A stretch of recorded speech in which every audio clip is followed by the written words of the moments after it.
quote said by His Holiness Dalai Lama Ji. The purpose of life is to live happy. So if life purpose is to be happy, how we can prioritize happiness? So my dear friends, welcome to another episode of Secret of Happiness series. And the objective of starting this series is just to make you all more aware of this golden and powerful magic of happiness. How we can incorporate happiness in our life. How can we be more happy on day-to-day basis. So for that we have with us one of the most inspiring, amazing, I call him a true gentleman, Mr. Amit Vashishth. He is Dean, Chitkara School of Hospitality Management. One of that person whom whenever I meet him, I feel happiness. I feel that aura that somebody knows how to live life. Somebody knows how to be happy. So that's why we invited him to know some more magical tips of happiness. Let's go to him and ask, what is his mantra of happiness? So Amitji, welcome. Thank you so much for your time. You have given us for this episode. Thank you so much, sir, for inviting me. And Manav, sir, the way you have started the entire conversation, the tone is already set. Yeah, thank you. And I'm sure we'll have a great discussion today. On the behalf of the entire audience, I want to ask to you is, Sure. sir, what is the source of your happiness? How you can just define this happiness phenomena and what you do to be happy in your life? So this is my first question. Please, sir, for the audience. So let me start by saying that thinking about happiness at Chitkara University campus has been started only because of one person, that is Dr. Manav Bansal. The way sir is spearheading the entire vertical for the Happiness Center with mentorship from Dr. Madhu Chitkara and Dr. Ashok Chitkara, I think it is phenomenal. And since the time this center has started in the campus, I think, sir, we have started thinking about happiness consciously now. Gone are the days when we used to find reasons, find events. But whenever we see Manav sir in the campus and his team in the campus moving around and doing events, we already are in that thought process of being happy. So Manav sir, thank you very much for putting so much of effort in getting this center up and running. A lot of my senior colleagues and mentors have been part of this particular talk series, and I'm fortunate that today I've got a chance to contribute my thoughts on happiness. To start with, sir, I would actually go back a little back in time when I started my career way back in 2002. Of course, I was with the hotel industry. In the initial years, a lot of hard work, pressure, a lot of achievements, failures, success. So at that time, I still remember one of my immediate managers. He said, Amit, you work very hard and you expect the same thing from your team. You expect the same performance from your team. I mean, not one point here and there. He says that if you really want to move forward in life and you want to really be happy with what you're doing, learn to accept less than 100%. Beautiful. Don't aim for perfection. Aim for something which is close to perfection, because that will always give you that window of opportunity to improve yourself. And when you are little laid back, I won't say casual, but little laid back, in terms of your expectations, you become easygoing. You become a little more humane. You approach people in a little different way. You accept their mistakes. You accept their shortcomings. And sort of you don't put yourself also under pressure, and you let the team also sort of come in line with what you are expecting. So I think the first lesson which I've learned from many of my seniors, and which I'm reflecting today, is that learn to accept less than 100%. Every time you should not strive for perfection. Beautiful. So that is the first point, sir. Beautiful. So I think the tone is set. So you have given us a very beautiful start to this episode by sharing that accepting less than the perfect result, will allow us to accept what is happening in the present moment. Correct. So, sir, followed by this answer, I would like to ask another question on behalf of the entire students, because I keep on meeting a lot of students. So there is one question which keeps on coming from the students related to happiness, that we have given all the concepts to them. We have given the concept of gratitude. We have given the concepts of sleep ritual, the morning ritual, exercise, savers is a tool, dose. So there are a lot of tools of happiness which we have already shared. But there are some students who comes and says, after hearing all the principles of happiness, but when it comes to implementing, when it comes to actually doing the things, that feel doesn't come. In their bhasha, they said, sir, feel nahi aati.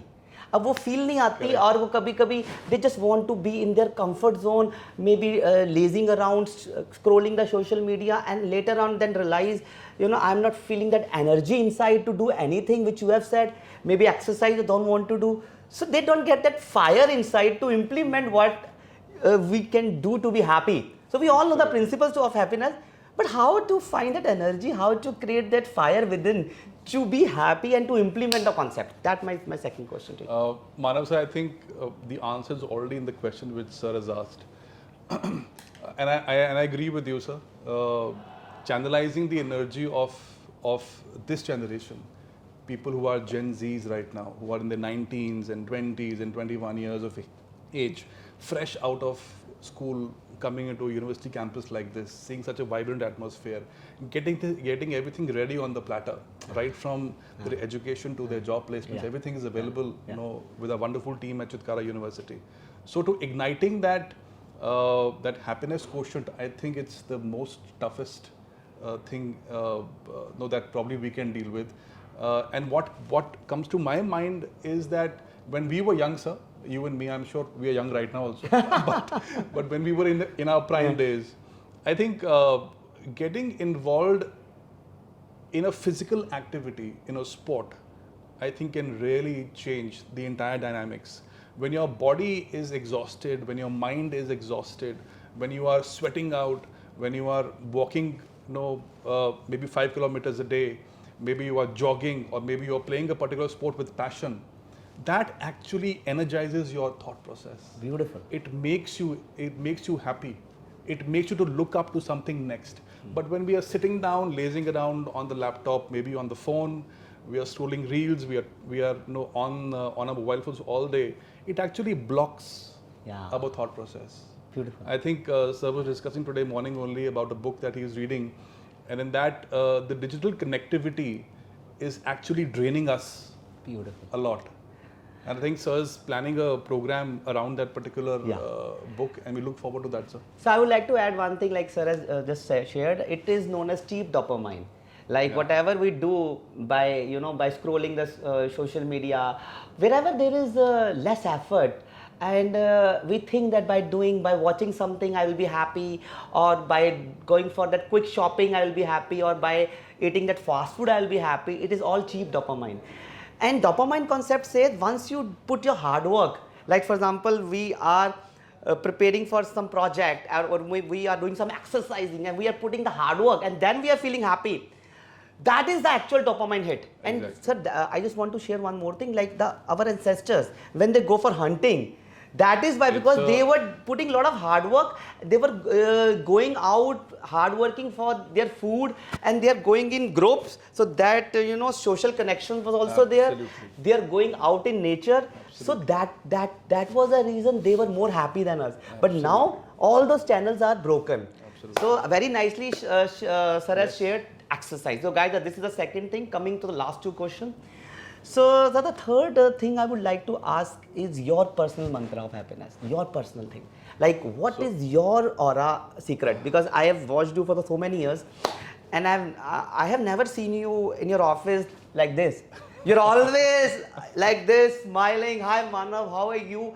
And I'm always surprised. Okay, I am also like this, but but there are very few who are always full of life like you. So what is your mantra which keeps you like this, which keeps you happy, energetic, awake?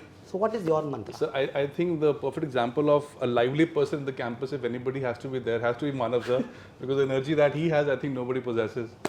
And he exuberates that smile with everybody. I mean, if you walk from one corner of the university to the other corner, if you meet up Manav sir in between, you will inevitably smile. So there's no question about it. But thank you for the compliment, sir. I would actually categorize my happiness quotient into different ways. One is my personal life, and second is my professional life.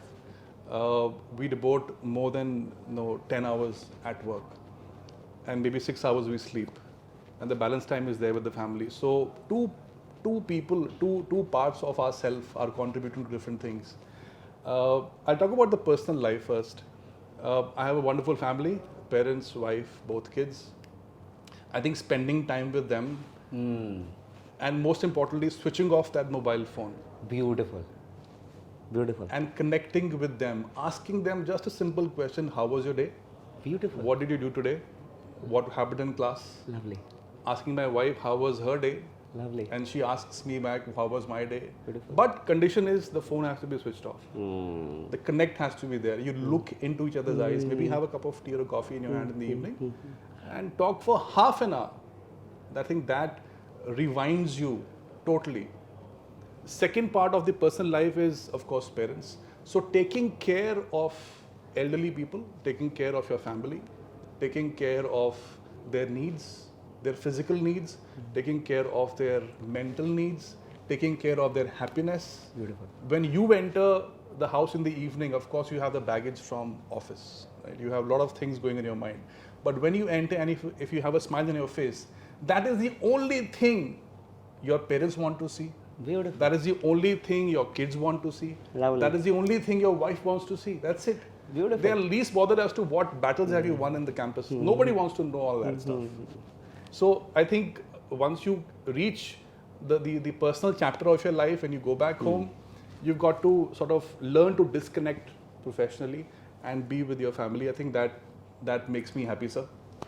That's a personal part. And professionally, sir, what I would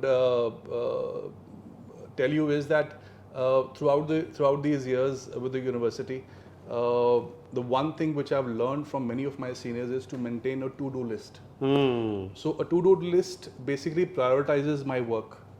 It tells me if I have to do this work right now, or can I do it later, maybe a little later, or maybe lovely. next day. Lovely. And before I leave for the day, I will make sure that, again, not accepting 100%. If 80% of those things are done, that makes me Beautiful. extremely happy. Beautiful. So professionally, I think to maintain a written record of the tasks that one should be doing in a particular day, and accomplishing them not 100%, maybe 80% or 70% also. With that, if you go back home, you are at peace.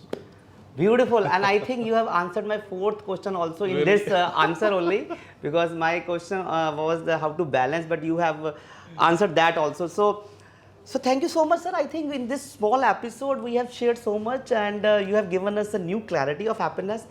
When Sir, you have, can I add about balance? yeah, please.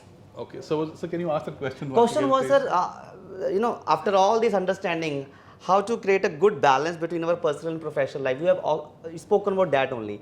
So you have given both the keys. What I would share with everybody, the audience of this particular talk, I think disconnecting from your routine and maybe participating in an activity which normally you would not do. That makes you really, really, really competitive. It makes you happy. For me, maybe going to a retreat where meditation is happening, Beautiful. maybe going to a place where some spiritual practices are being taught. Something which helps me connect with myself inside. Beautiful. That I think makes my work-life balance very good, sir. So guys, I think we have got a very beautiful picture from Amit sir. Let us summarize what we have discussed so that you have a clarity of what you have to take from this episode. So we discussed at start acceptance. So sir has told us that if we have some perfect picture, we should be okay to accept lesser than that also, so that we are not expecting too much from our teammates, and that doesn't become the reason of your sorrow. But I will add to that a practical aspect also. In the morning, accept first yourself, the way you are, the way your body, your looks.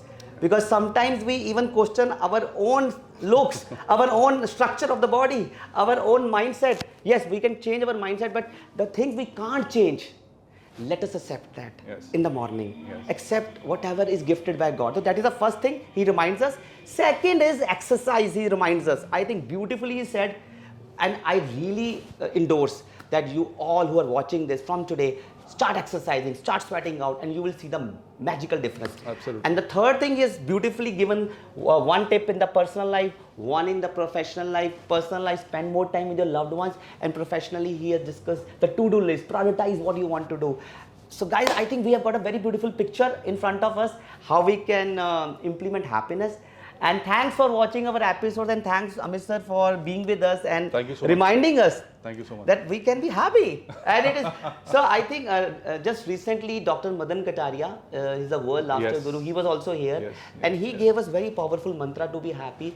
1 minute laughter every day. He said that even if you're not feeling good inside, even if you laugh and you fake laughter, it has a magical, thing in, it happens in your body. Like even if you laugh it loud like this, ha ha ha ha ha, even if you're not feeling, happy, even if you laugh it out, and even if you smile, like right now I'm smiling. So I'm not checking how I'm feeling, I'm just smiling. So smiling and laughing, just prioritize that.